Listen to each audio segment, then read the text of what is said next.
Hey, Slaycation Squad. Welcome back to the channel where every tale is a spine-chilling journey into the unknown. I'm your host from the Abyss.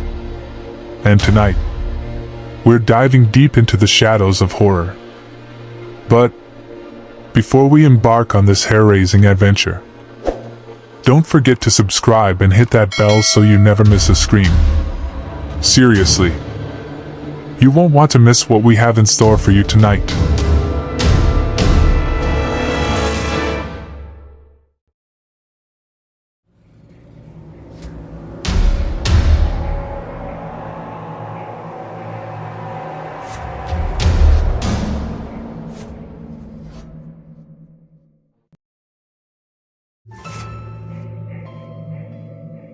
The city of Pittsburgh stood tall, its steel structures reaching for the heavens, a testament to human ingenuity and progress.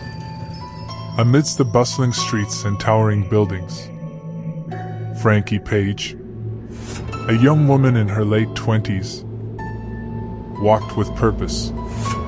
With every step, she emitted an air of skepticism, her eyes scanning the world around her, searching for cracks in the facade of belief. Growing up in Pittsburgh, Frankie had been surrounded by religion. Her family, devout Catholics, faithfully attended Mass every Sunday, praying for salvation and guidance. But Frankie never quite embraced their fervor. She saw religion as a crutch for the weak-minded, a means to escape the complexities of life. Instead, she sought solace in reason, logic, and evidence-based thinking. Frankie's skepticism had its roots in her troubled past. She had faced hardship from an early age, the loss of her parents in a car accident, bouncing from one foster home to another. Each rejection, each unanswered prayer, had further eroded her faith. She saw no divine plan in her suffering, no silver lining in her pain. Life, to Frankie, was a series of random events, and it was up to each individual to make sense of it.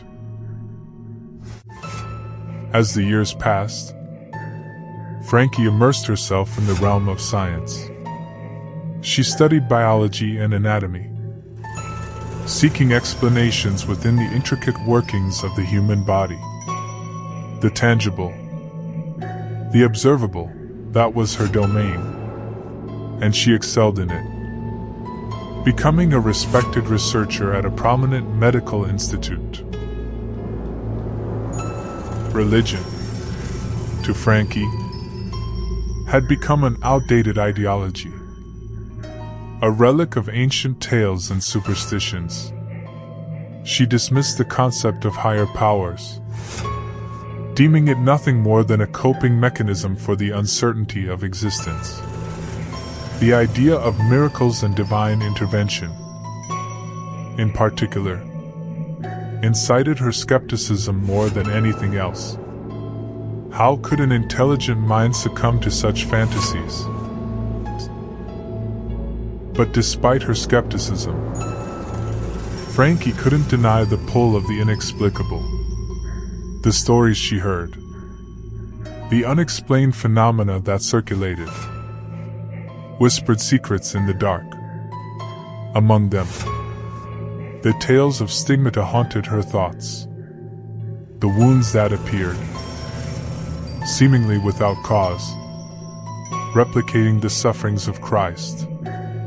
It was an enigma that defied her rational explanations. And so it happened. On a cool autumn morning, as Frankie was going about her daily routine of dissecting the mysteries of the human body, she felt a searing pain in her left palm. Startled, she instinctively recoiled, cradling her hand. As she inspected it, disbelief etched on her face.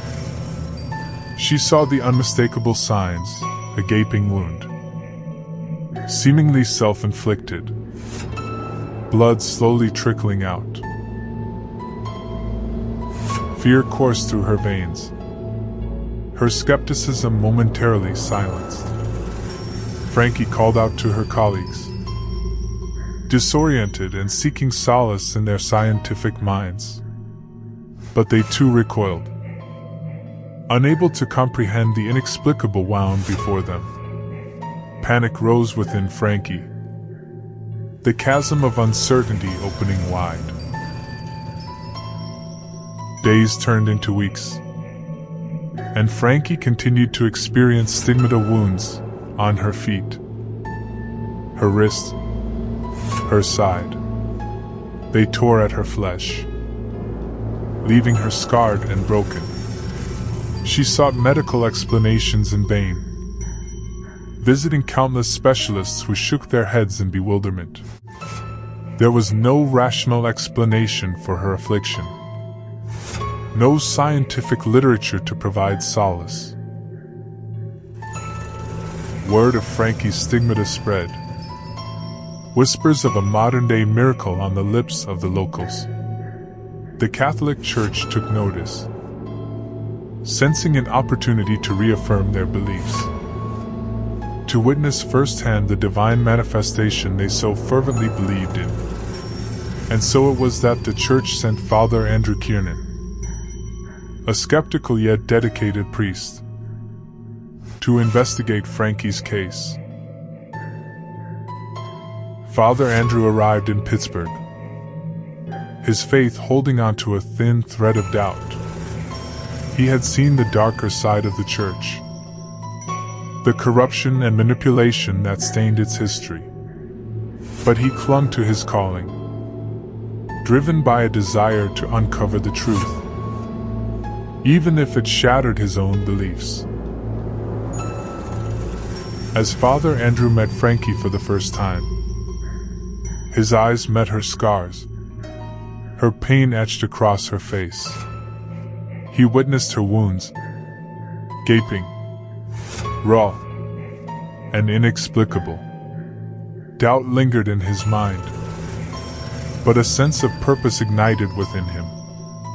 He would delve into the mysteries that plagued Frankie, seeking answers that would test the limits of his own skepticism. The stage was set, faith and reason clashing in the crucible of doubt. Frankie, the skeptical atheist, and Father Andrew, the questioning priest, stood at the precipice of a journey that would forever alter the very foundations of their beliefs.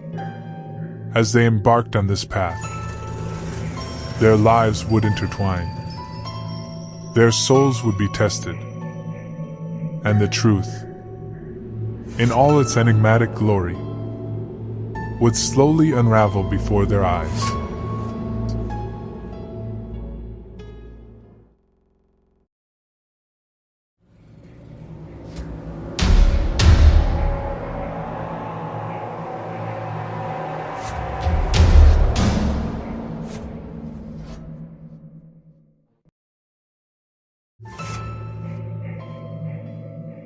The air in Frankie's small apartment hung heavy with tension, a palpable unease that clung to the walls like a ghostly presence. It was an ordinary evening, or so Frankie thought, as she nestled comfortably on her worn-out couch, absorbed in a Stephen Hawking book. The room was bathed in the soft glow of a table lamp, casting long shadows that danced across the walls. But then, as if a veil had been suddenly lifted, Frankie felt a searing heat radiating from her wrist. Frowning, she glanced down, expecting to see nothing more than a figment of her vivid imagination. But what met her gaze was anything but imaginary. There, etched upon her skin, was a deep, crimson gash, oozing with a viscous liquid. Fear clutched at Frankie's heart like a cold claw, freezing her in place. She felt a wave of panic wash over her. The undeniable shock of witnessing something inexplicable. Something that defied the limits of reason. Uncertain about what to do, she pressed a hand against the wound, hoping that the pain would fade and the vision of the gruesome gash would dissipate into thin air. But her efforts were futile. The wound remained, a vivid testament to something beyond her understanding. In the days that followed, the wounds continued to appear, each more grotesque than the last. They emerged on her palms, her feet, her forehead, the very places where Jesus was said to have endured his own suffering. Frankie's logic-driven mind struggled to comprehend the significance of these wounds. But her skepticism fought against the notion that they held any supernatural meaning. Frantic and desperate for answers, Frankie scoured the internet and countless medical journals, seeking a rational explanation for her torment. She oscillated between theories of self-harm and hallucinations, desperate to cling to her disbelief even as undeniable proof gnawed at her soul. Sleep eluded Frankie as her nights transformed into a never-ending dance of blood and pain. Each morning, she would wake to find fresh wounds, tears in her flesh that appeared as if born from the depths of some unseen malevolence. The physical agony was just the beginning. It was the emotional torment that crippled her spirit. Isolation became Frankie's constant companion as friends and family recoiled from the horrific sight of her affliction. Their skeptical eyes mirrored her own doubts, forcing Frankie to confront her own unyielding disbelief. Though she resented the church and scorned the idea of divine intervention, the relentless assaults on her body seemed to mock her every conviction, chipping away at the armor of her skepticism. News of Frankie's stigmata reached the far corners of the city, drawing the attention of the Catholic Church. Rumors circulated like wildfire, fueling a curiosity tinged with fear. They couldn't ignore the spectacle of a young woman, marked with the sacred wounds of Christ himself. And so, it was in the darkest hour of Frankie's embattled existence that Father Andrew Kiernan, a skeptical yet dedicated priest, was called upon to bear witness to the inexplicable phenomenon that had befallen her. He arrived at her apartment with trepidation clinging to his every step, carrying with him a battered Bible and a wavering sense of faith. Father Andrew was a man who had long wrestled with his own doubts, teetering on the precipice between belief and disbelief. Yet, something about Frankie's plight tugged at his heart, tugged at the frayed edges of his wavering faith.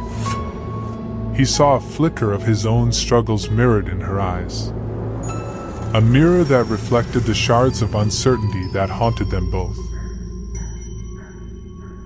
As Father Andrew entered the room, the weight of the unexplained burdens that now rested upon Frankie's frail frame hit him with an almost palpable force.